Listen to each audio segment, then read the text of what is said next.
Hey guys, I'm Lexie Smith, a mom, multi-hyphenate entrepreneur, and the founder and CEO of the PR Bar Inc. coaching platform and agency. In my career, I've had the privilege of guiding countless brands, ingenious publicists, eager students, and ambitious entrepreneurs on their PR journeys.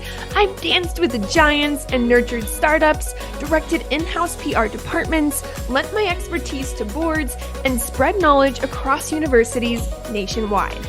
Throughout all of this, I've seen our industry change and evolve while simultaneously proving that some timeless fundamentals remain unshaken. This show takes you behind the scenes of the world of media, marketing, and PR, aiming to teach you all the new tips, tricks, and how the best and brightest are achieving success over sips. Now it's time to grow. Welcome to the show. Shana Clarke is a wine, sake, and travel writer and author. Her work has appeared in Decanter, Saveur, Fortune, NPR, Wine Enthusiast, Vinepair, Conde Nast Traveler, and Hemispheres, among others. She was shortlisted for the Louis Roederer 2020 International Wine Writers Awards and ranked one of the top 20 U.S. wine writers that wineries can work with by Beverage Trade Network. She holds a level 3 advanced certificate from Wine and Spirit Education Trust and is a certified sake sommelier. In addition, she is the author of 150 Vineyards You Need to Visit Before You Die and the contributing author to the North America section of the Wine Lover's Bucket List. Shana, a girl after my own heart. Shana, welcome to the show. I always love to start out with, where is home base and what do you like to do outside of work for fun? Sure. So home base is New York City. I'm down in the Lower East Side for any New Yorkers or those familiar with New York. Outside of wine, I love going to jazz clubs. My husband and I have a real passion for live music, so that tends to be one of our frequent jaunts when we're not traveling. Jazz clubs in New York. There's just something like cool and I just picture underground and something kind of sexy about it. I love that.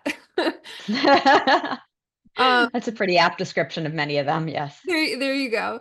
And to me, what do I like to do outside of work is a lot of what you do for your job. So literally, I think in my book, you have the coolest job on the planet. Like you win at life. So let's rewind time. And how the heck did you get to this part of your career? What came before today? Sure. I mean, it's one of those twisty things where you never quite know where you're going to end up. But long story short, I was in fashion for about 10 years. And while I was in fashion, I started getting interested in wine. I began taking classes, and the more I learned, the more I wanted to learn more. And it really just kind of became my passion. And there reached a point in my career with fashion where the company was doing a lot of changing.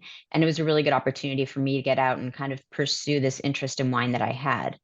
I wasn't really sure what I was going to do right away. It wasn't journalism at first. I was doing more PR, I was doing marketing, I was working with wineries, with wine companies, but I started to learn how to pitch. And I'd always loved writing. I wrote a lot as a kid.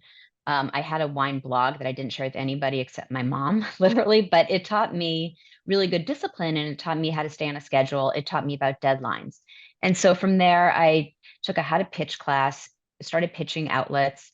Once you kind of land your first story, you start to gain some confidence. You have some clips that you can show other outlets, and it kind of just kept snowballing from there. Okay. And at what point did you decide to pursue your certificate for sake?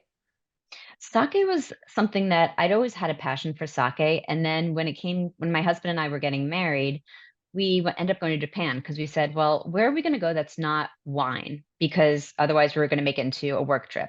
We decided on Japan. We both thought it would be really a very different from anything else that we ever do, very cultural. But because we both liked sake, we ended up visiting some sake breweries. And so it kind of spurred me to continue on with education. So yeah, here I am also doing sake writing and really getting interested in the growing category of sake. That is so freaking cool. I definitely have never met a sake sommelier. I have been to Japan. I just went in October, so my Oh. my ears and eyes perked up when I read that about you. I just think that's so freaking cool. And quick fun fact for everyone listening and for you too, Shayna. I did a little bit in wine PR myself, so it's Oh, not something I okay. talk about a lot, but I had a shorter, about a year spent as a director of PR and marketing for a winery local to where I'm at in Santa Barbara. I also did a lot with wine brands through hospitality. And I just share that because I feel pretty confident with the process from where I sit, which is PR. But I'm really, really curious to hear about your process as a wine journalist. So let's start here.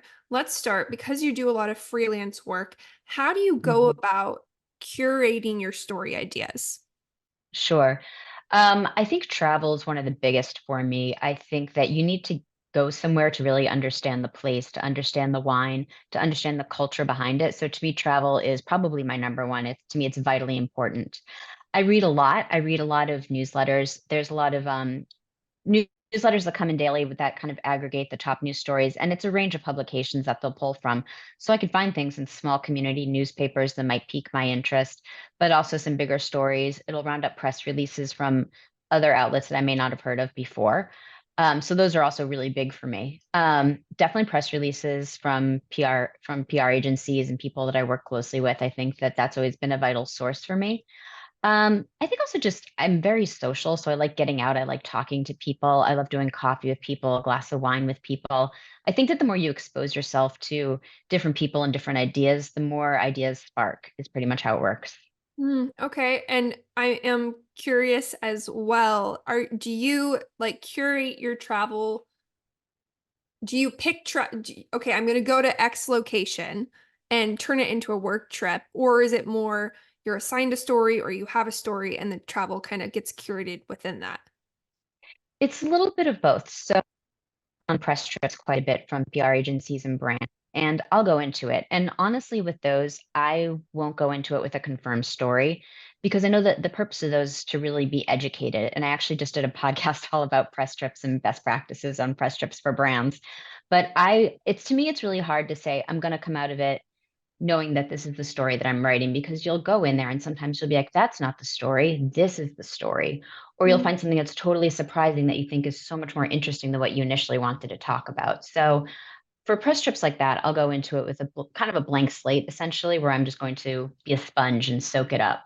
There are other things where I will travel. There's something that I'm really curious about, something that I really want to know. And so for that, when I'm curating, putting together those itineraries, my own personal travel, then I'll work a little bit harder for a confirmed story because sometimes they'll want to, they want to make sure they're getting something if they're going to be putting out money for you, if it's a place that doesn't naturally do press trips. For example, my husband and I, after our honeymoon to Japan, we went back to Japan. But we went into it with confirmed stories. So I went into it knowing I was going to write about Yamanashi, their wine region. There were a couple sake stories that I was going to be working on. There were some travel stories as well. So in that kind of situation, in order to get funding, you kind of need to go into it with a proposal for the agency to say, this is what I'm planning on doing. Okay, and in terms of the type of stories that you work on in this niche, do you ever do product reviews or is it more a larger conversation piece or news or location specific, all the above? Or is there a specific kind of type of story that you really like to focus on? What I've always kind of said is I look at culture through the lens of wine. That's pretty much how my approach to writing, not exclusively, but for me, that's the most interesting stories. So I like to think about what are we seeing out there in greater society? How is that translating into wine or vice versa? What is it saying about history? What is it saying about current trends, just in the greater world that we live in? So that's most of my approach on stories. That's what I like to write about. I do like to see, some breaking news stories I think are really interesting if it's the right one. I think I like data. I like looking at numbers and trying to understand what the story is behind it. So those are pretty much the ones. I don't do a ton of product reviews. I pretty much never do. I don't think that that's really my bread and butter or my strengths either. I think roundups are nice if you are trying to highlight like a certain category of something that's happening. It's good to be able to provide a few examples of that particular trend, but yeah, that's pretty much where my passions go. So maybe more from a founder, brand, or publicist or agency standpoint, if you're representing a region that's really well known, or a location in wine country, or maybe uh, a founder or a new up and coming entrepreneur who has something really new, are those kind of more the types of people or stories you want to hear about? Yeah, pretty much. I always tell people whenever they ask what's going to get my interest is I say, why now? Because that's the question that every single editor gives us. Why now? Why are we interested in this story now? And so I need to know that this is something that's happening and it's happening for a reason and it's exciting. So that's always been my biggest thing. Such a great tip. So, speaking of why now, something lately that's been coming up a lot on this show and in the world is technology and its impact on our industry, on journalism and PR. I'm just curious what role you see techs such as AI, right? Because that's the buzzword. What part it may or may not play in the evolution of wine journalism, and if that has any effect on how you go about or your approach to storytelling. Sure. Um, I have not delved into AI as much as I need to, but I am working on that. I'm looking into taking some continuing education classes actually about AI. I'm personally really intimidated by it, so I need somebody to guide me through it and help me work through it. But I think it's going to be vital that we at least understand it and at least have a working knowledge of it. Whether or not people want to implement it and how they work, that's up to them. And to be honest, like I said, I don't know enough about it to know how it's going to necessarily affect our work. But I think that we can't be scared of it. Like, we need to really make sure that we're understanding it and figuring it out in terms of how it's going to work best for each of us. I do think it's going to change things dramatically, though. Yeah. Are there tools or, kind of earlier in our conversation, you had mentioned you subscribe to newsletters and there's certain resources you turn to get news or story ideas. Are there any technologies or platforms or things right now that specifics, I guess, specific technologies or specific resources that you do use in your process? I think if we're talking from a straight writing point, I use Scrivener a lot. I think that Scrivener, it's just a writing tool. They actually say that it's great for people who are doing novels and screenplays and longer form pieces, but I've just found it to be a really great visual way to write my stories so I can put my research in one place, put them side by side. To me, it works for me really well. I will dump things into Grammarly. I send it up to an editor to make sure that my copy is clean. I don't really tend to take its suggestions in terms of writing styles because I think it doesn't quite capture voice well. But I do think that in terms of the little things, missing a the or missing an like it can pick up on that really fast. The first one is Scriverly. What was it? Scrivener. Ooh, I was off. I got the S right. Scrivener. Never heard of it. Okay, cool. I'll have to look into that. That's super interesting. Um, in terms of anyone who is looking, and okay, let me preface this. When I was preparing for today's interview, I went back to my team and I was like, here's this amazing guest we're going to bring on the show. Like, what questions do you guys have? And my producer, outside of being my producer, what up, Kaylee? She also is a journalist herself, and she really dabbles in certain niches, and I know music has been a big part. So this question came from her, and I just want to give her a shout out. Okay. But she's curious, what advice do you have for aspiring journalists interested in specializing in such niche topics? Of course, for your example being wine, but in general, for a journalist who maybe really does want to get hyper focused in a certain niche. Sure. Number one, you got to be curious. You have to be really curious and also really open. So take any preconceived notions that you have and completely get rid of them. Very respons be very open and receptive to ideas that are coming at you or to different thoughts that are coming at you.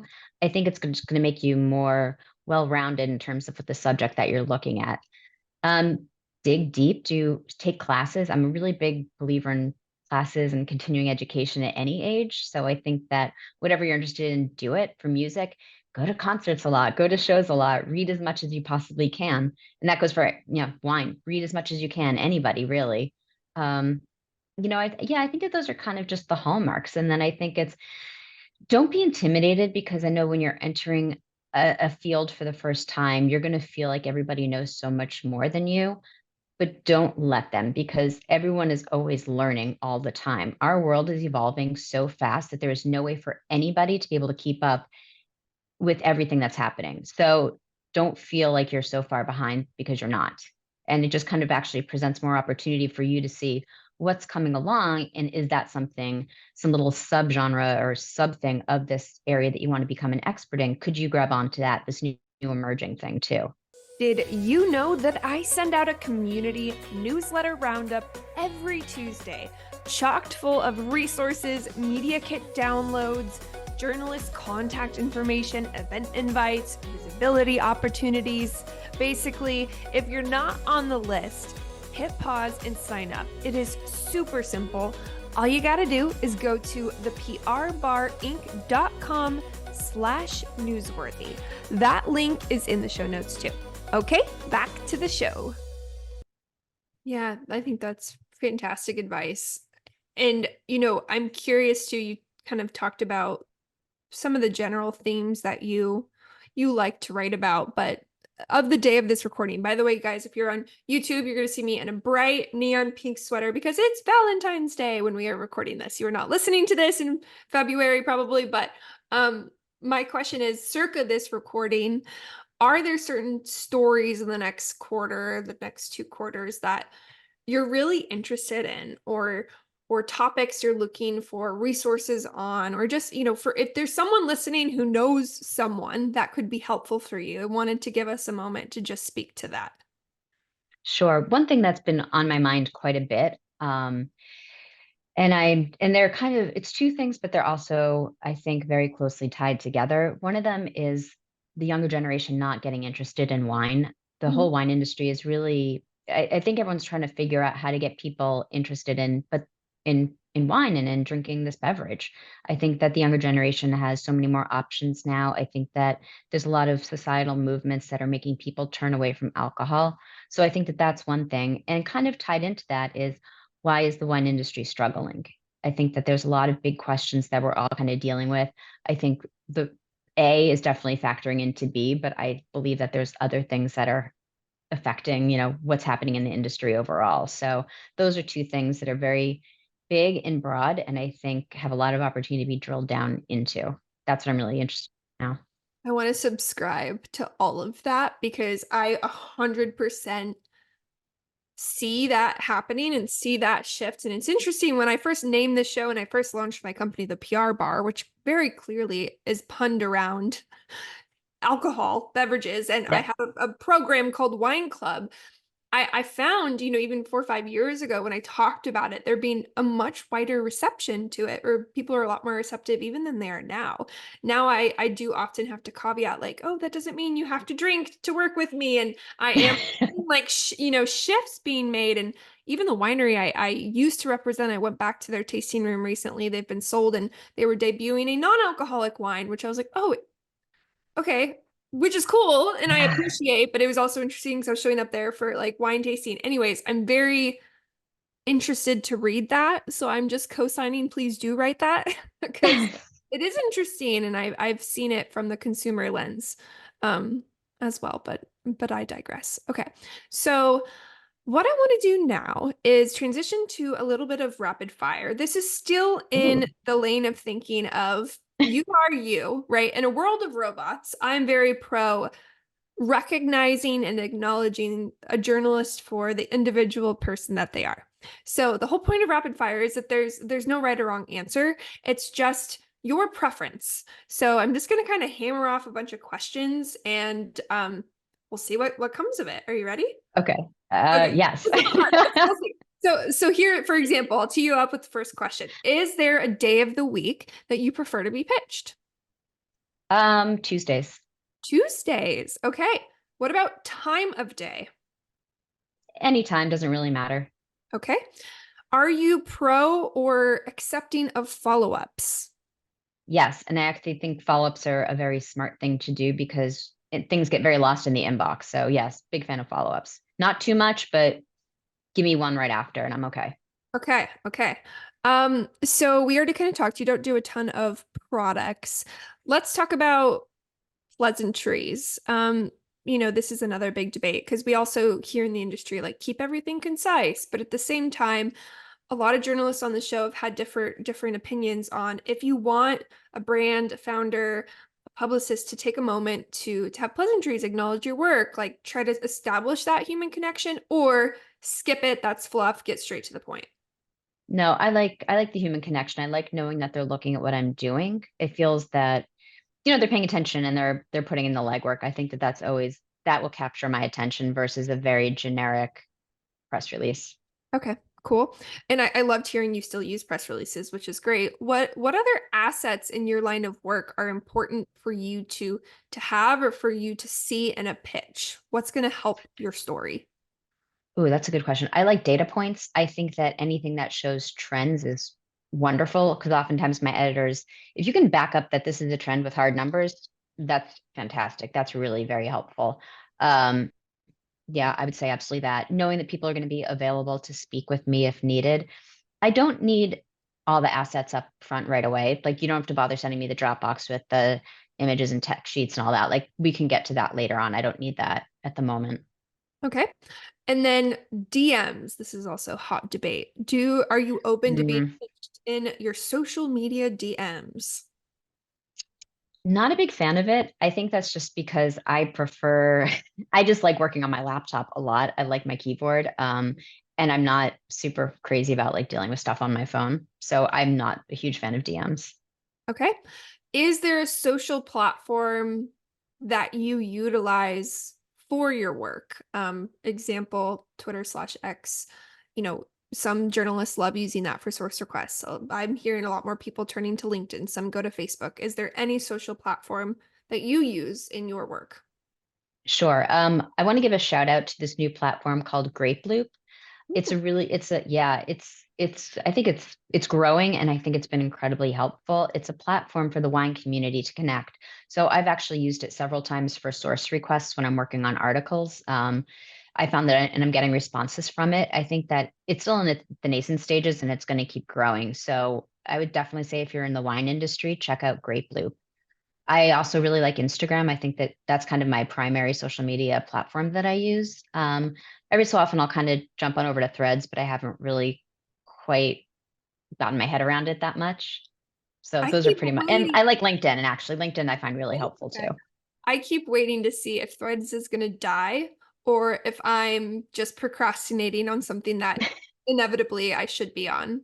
Because it was like so big, right, when it first announced, and I do feel like a lot of Yeah, people there, but I haven't heard a lot about it since. Um, but you just brought it up. agreed. So, anyways, okay.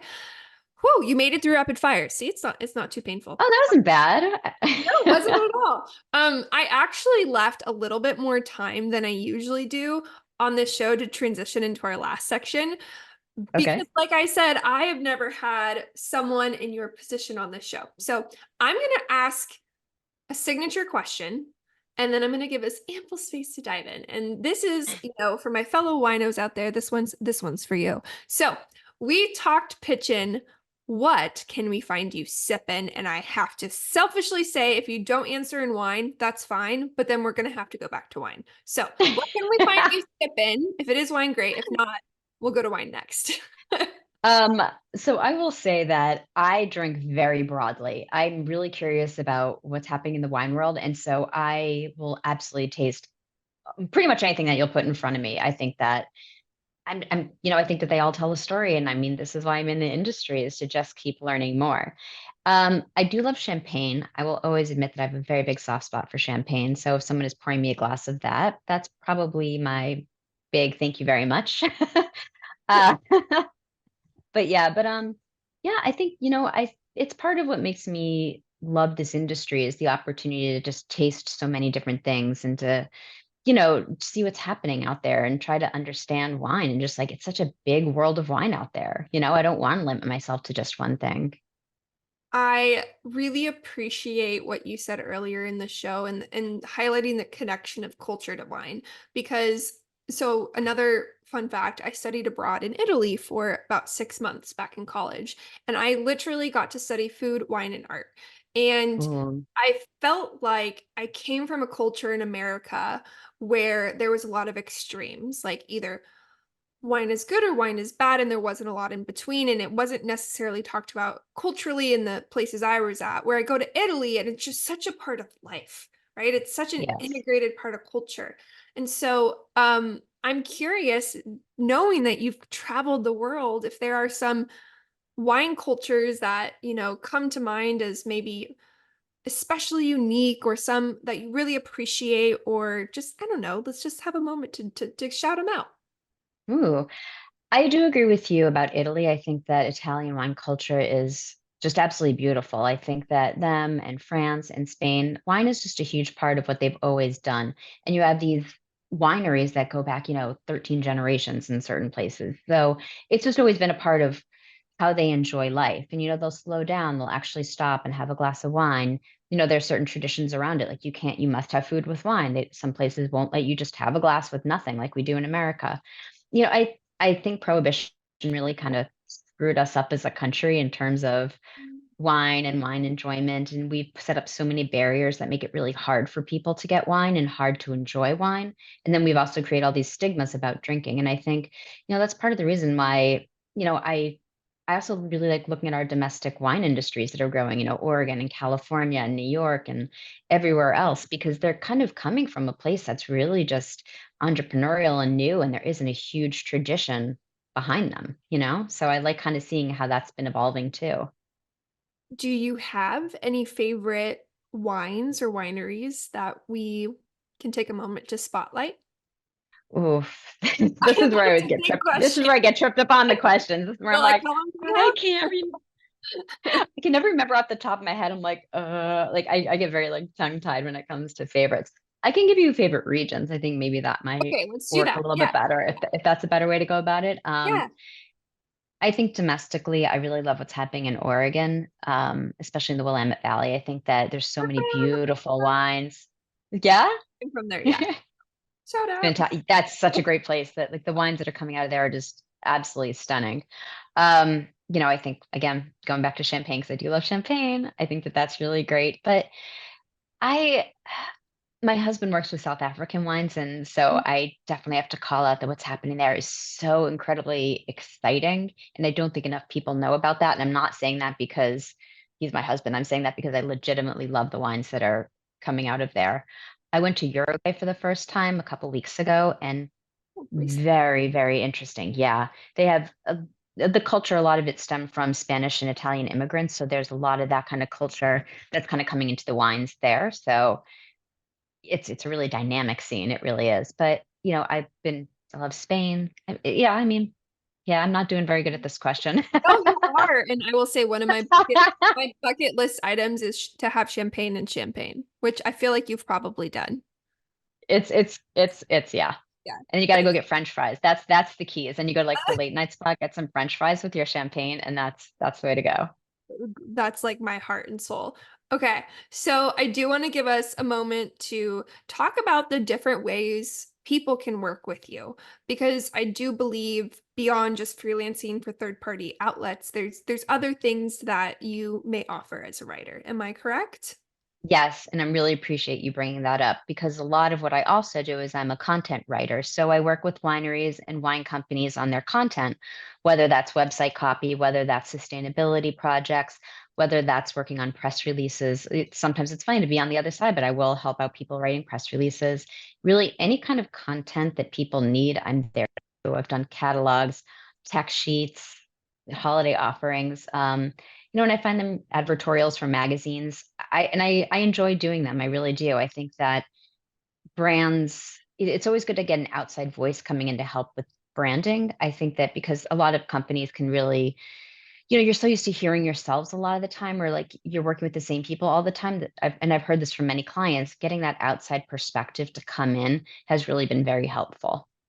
So Absolutely. content writing, copywriting, Content. content writing, Well, I'm here for it.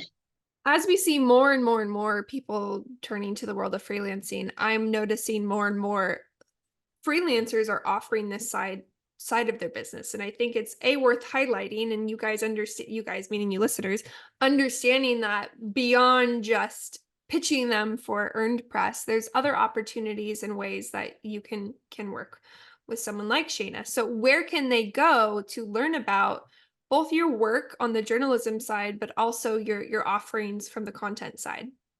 Sure. The first place I'm going to direct everybody is to my website, which is shanaspeakswine.com. I have all my contact information there. I have my published works up there. And I'm more than happy to send examples of content work to people. I don't want to put that up publicly just for the privacy of the brands that I work with. But, if you contact me, we can talk about that more. Instagram, I also showcase a lot of my work on Instagram. A little bit on Threads, still kind of getting around to showing it there.